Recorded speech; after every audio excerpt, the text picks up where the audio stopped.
Bordi i Transparencës u mblodh ditën e shtunë për të caktuar çmimet e reja të karburanteve që kanë pësuar një ulje të lehtë. Nafta nga 208 lekë që shitej më parë do të shitet 2 lekë më pak. Sa i përket benzinës, deri më sot shitej 185 lekë, ndërsa në vendimin e radhës pëson një ulje të lehtë me vetëm 1 lekë.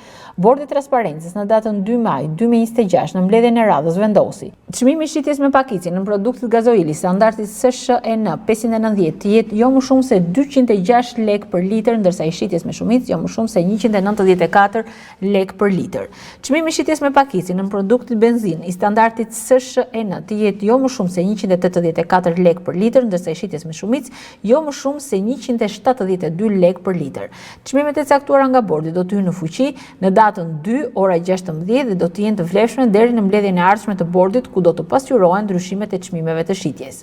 Të reqim vëmendjen se çdo operatori të shitjes me shumicë dhe pakicë në produkteve të naftës mbi detyrimin e zbatimit të këtij vendimi. Në rast të shkeljeve të konstatuara nga operatorë të ndryshëm, do të vendoset pezullimi i aktivitetit. Ministria e Ekonomisë dhe Inovacionit së bashku me Ministrinë e Financave dhe Ministrinë e Infrastrukturës dhe Energjisë janë angazhuar të mbrojnë interesat e konsumatorëve shqiptar dhe ruajtjes së parimeve të konkurrencës së ndershme në treg.